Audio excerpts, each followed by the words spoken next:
بسم اللہ الرحمن الرحیم۔ السلام علیکم۔ بیٹوں کی ماں۔ سر میں تکبر اور بڑائی کا بھوت سوار ہو تو شریف اور نیک لوگ اچھے ہی کہاں لگتے ہیں۔ نمازیں پڑھنا، پردے میں رہنا، دین کا لحاظ کرنا، دنیا کو ہاتھ سے جانے دینا، یہ باتیں اب کہاں اچھی لگتی تھیں۔ بابا جی بیٹا میرا شیر جوان، اونچا لمبا، کلاس کا سب سے لائق اسٹوڈنٹ، میری ناک پر ننگ کی بیٹی کہاں چڑھتی تھی۔ اللہ سے ڈرنے والے لوگ کیسے اچھے لگتے ہیں۔ بابا جی مجھے بھی کیوں اچھے لگتے۔ میں نے تو اپنے ڈاکٹر بیٹے کے لیے اونچے خاندان کی ڈاکٹر لڑکی ہی ڈھونڈنی تھی۔ میرے بیٹے کے ساتھ چلتی تو دنیا دیکھتی تھی۔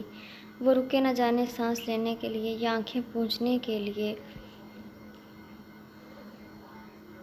2-4 سال رشتوں کے لیے میری نند بڑی خوار ہوئی، پھر ایک بڑی عمر کے آدمی سے شادی کر دی۔ بیٹی کی کم نصیبی کا روگ اس کے دل پر ایسا لگایا کہ دل کی مریضہ بن گئی۔ سال بعد ہی فوت ہو گئی۔ خیر مجھے اس سے کیا۔ دوسرا بیٹا جو اپنا بزنس کرتا تھا، اس کے لیے میرے شوہر جمیل کے ایک دوست نے اشارتاً اپنی بیٹی کا کہا تھا۔ 5 بیٹیوں کے باپ تھے فیاض صاحب، معمولی جاب کرتے تھے، گھر بھی کسی گندے سے علاقے میں تھا۔ میرے شوہر کا بڑا پیار تھا ان سے، گھر میں کوئی تقریب ہوتی تو بس یہی کہتے رہتے کہ کھانا پیک کر دو، ان کے گھر دے آؤں۔ مجھے بڑی چڑ تھی فیاض صاحب سے۔ جس دن جمیل نے ان کی بیٹی کا ذکر کیا تو میں چڑ گئی۔ ایسے ہی ٹکرے ہیں میرے بیٹے کے، کوئی بھی منہ اٹھا کر رشتے کے لیے کہہ دے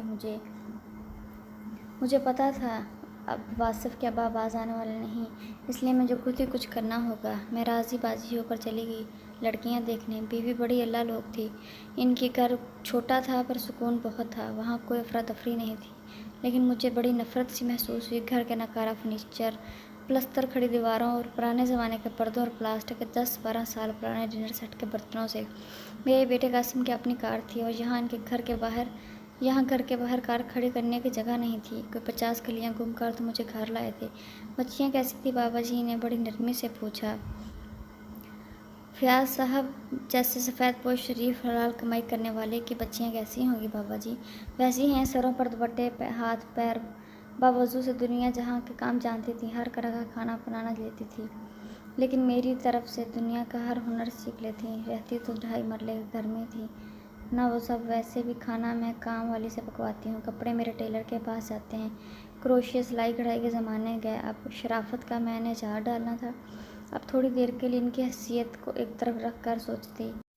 کو سوچتا ہے جو میں سوچتی۔ میرا بزنس مین بیٹا اس 2.5 مرلے کے گھر میں دماد بن کر جاتا، بیٹھتا کہاں وہ موڑوں پر گندے سندے برتنوں میں کھاتا، کہتا ماں نے کس گھر میں دماد بنا دیا۔ بیٹوں کی تربیت بھی تو آپ نے کی تھی، آپ اگر انہیں سمجھاتی تو وہ سمجھ آتے۔ پھر بچوں کے ابا بھی تو اسی گھر میں آتے جاتے رہتے تھے، فیاض صاحب دوست تھے ان کے۔